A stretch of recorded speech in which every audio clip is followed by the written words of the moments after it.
Member for Butler. Mr Speaker, I move that the following address in reply to His Excellency's speech be agreed to.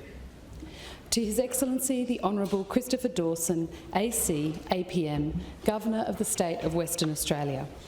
May it please Your Excellency. We, the Legislative Assembly of the Parliament of the State of Western Australia, in Parliament assembled, beg to express loyalty to our most gracious Sovereign and to thank Your Excellency for the speech that you have been pleased to address to Parliament.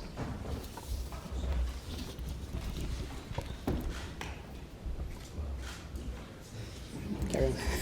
Am I sitting down?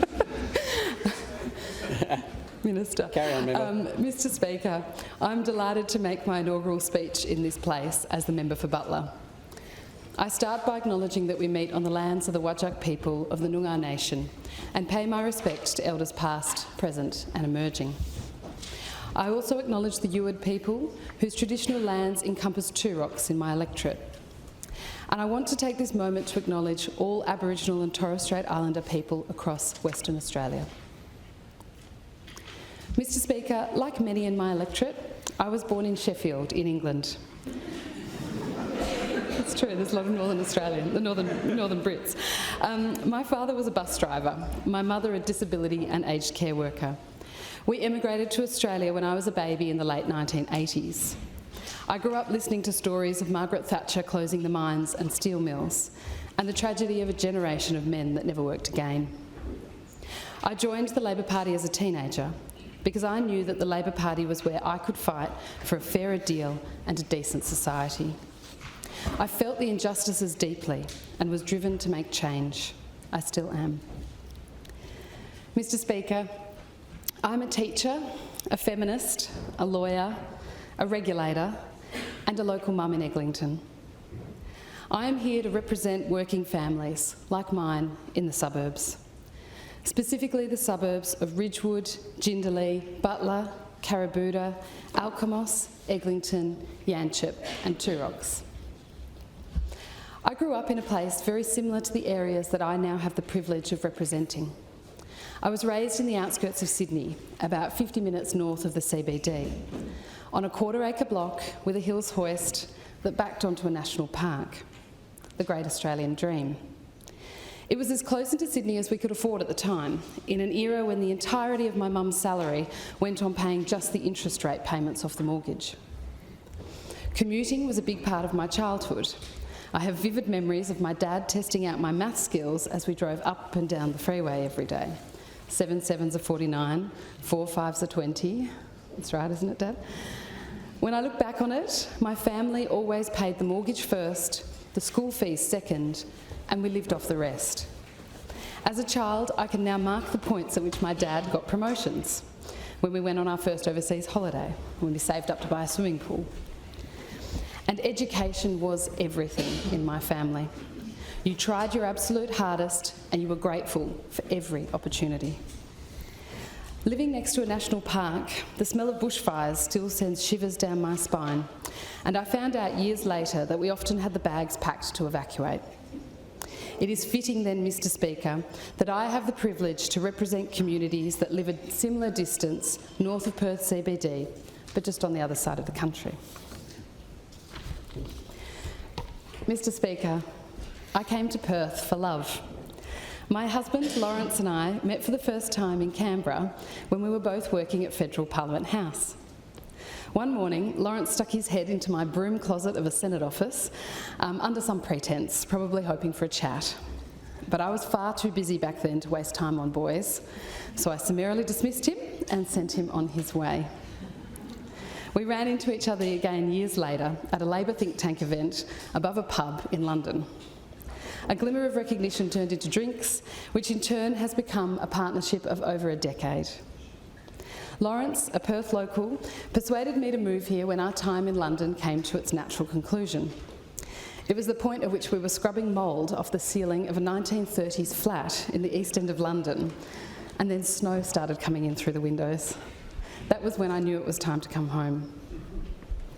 We bought a house in Perth while I was still working in London, and my friends thought I was mad buying a house sight unseen.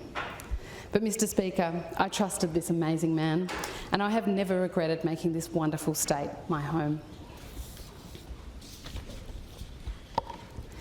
Mr. Speaker, I could tell you about how beautiful the Butler electorate is, the natural beauty between the bush and the beach, from Two Rocks Marina, Yanchep National Park, Yanchep Lagoon to Alkimos Beach. I could tell you about the fascinating histories of Yanchep, Butler and Two Rocks, and how the newer communities of Alkimos, Eglinton and Jindalee are finding themselves. From Alan Bond's Atlantis Marine Park in Two Rocks, which everyone has fond family memories of, to the heritage-listed Neptune sculpture, Mary Lindsay House and the Yanchep Sports and Social Club. From the Alkimos shipwreck to the newer community hubs of Yanchep and Alkimos Surf Lifesaving Clubs. I could tell you about these histories, but really it's about the people and the stories that I have had the privilege of hearing in the last year of door knocking and phone calling. So today, my tribute goes to the working families of Butler, to the young mum of a 5-month-old in Alkimos who didn't realise that there was a baby health clinic in Jindalee, to the woman who approached me on election day in tears because she's about to lose her house, and then helping her to find the phone numbers for Food Bank and the Salvos. To the older mother who awkwardly stood outside her son's home in Butler, explaining to me that his severe mental health condition meant that she had no idea on what days he would open the door to her, and whether he was in fact still with us. To all the nurses, healthcare workers and aged care workers, many of whom work at Joondalup Hospital, you do the most amazing work. Your stories will forever drive me to improve healthcare outcomes for our community. To the couples who are setting up and running sporting clubs, the number of you who are both president and secretary as a team and are creating community in new and old suburbs is just amazing. To the mums, doing the juggle of a daycare run, work and running a household. And to the stay-at-home mums, I loved my time at home with my son, but my goodness, it was hard yakka. Work, even with the juggle, is much easier. And so with that, to the childcare workers, you are constantly teaching our youngest citizens to behave, to share, to take turns, to be kind and curious. Thank you for the work that you do. To the locally run small businesses and startups, hairdressers, accountants, mining services and cafes. To the managers and professionals in big mining companies catching the train from Yanchep, Alkimos, Eglinton and Butler into the CBD. To the blokes who just want to come off a swing and go fishing. To the dads taking their kids to sport. And to the blokes who had to agree to disagree with me about guns. To the young people graduating school who just can't get their first break and find a job.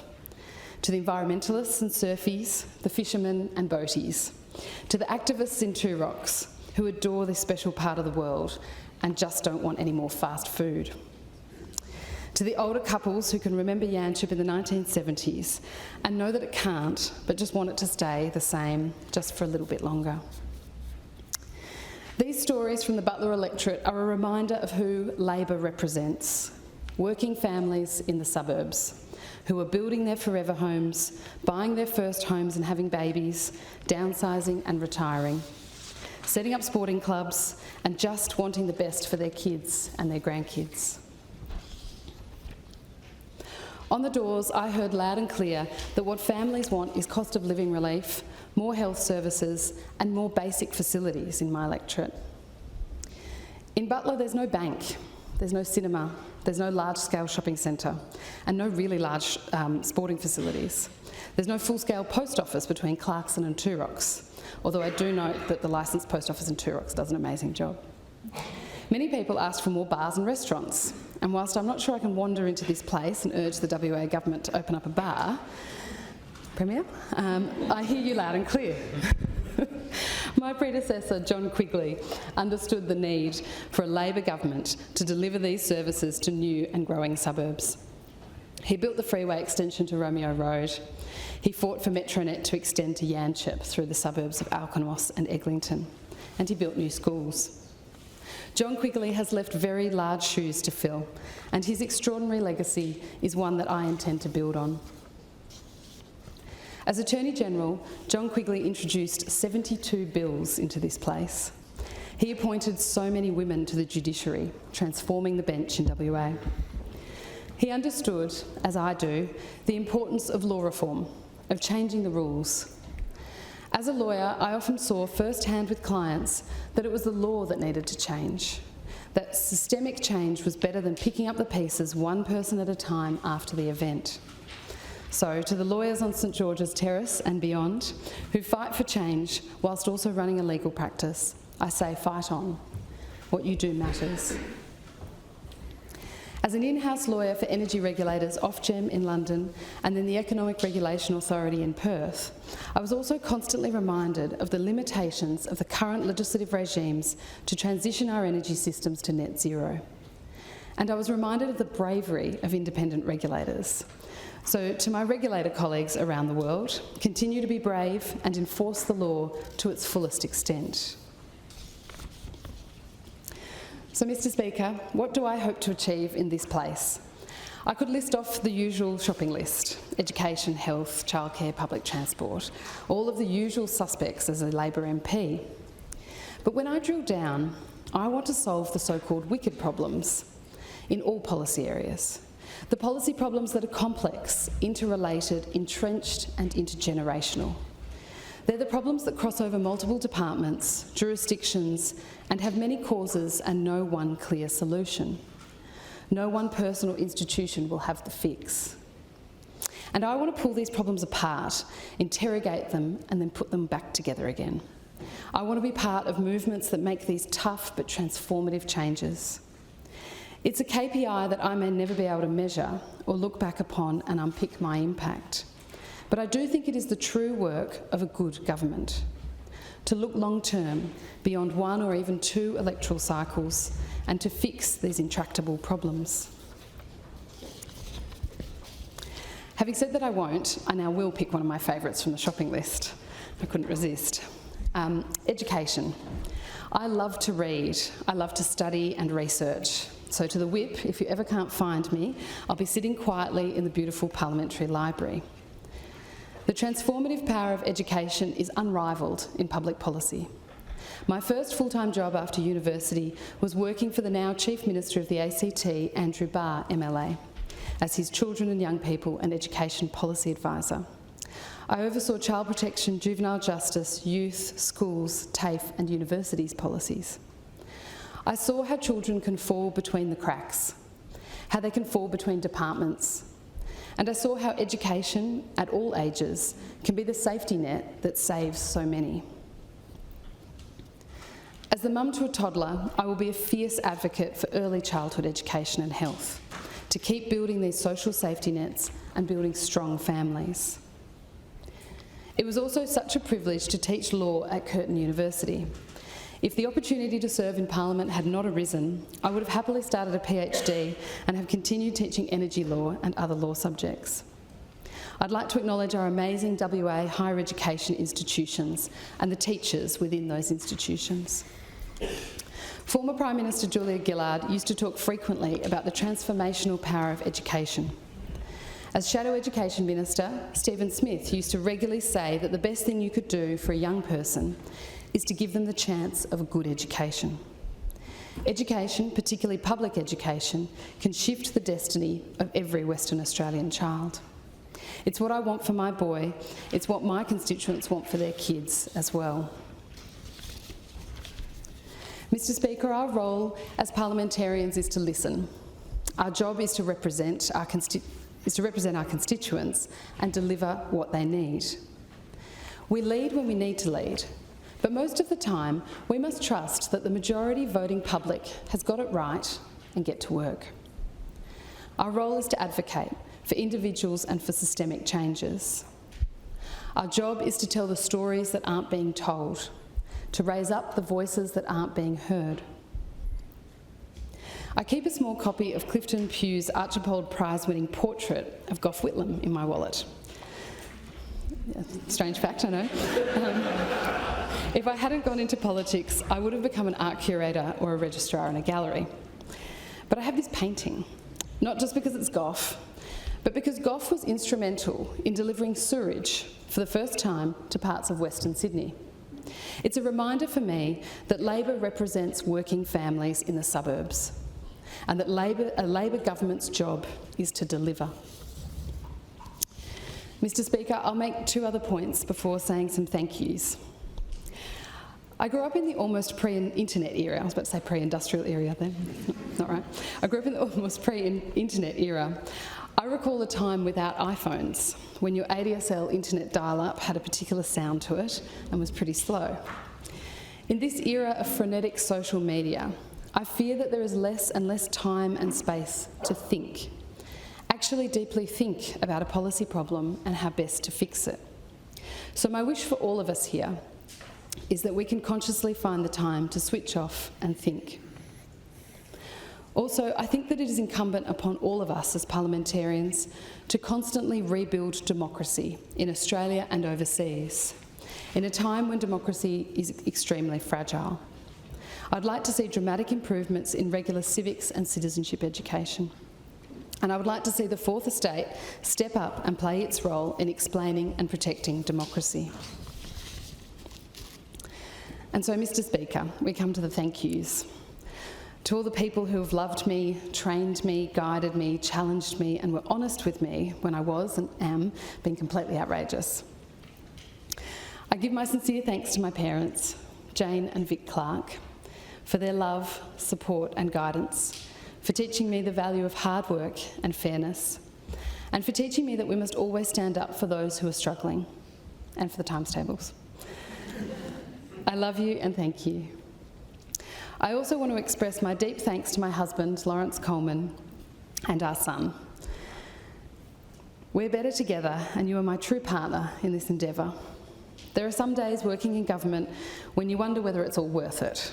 We've all had those days, right? But we always look at each other and we agree that it is worth it.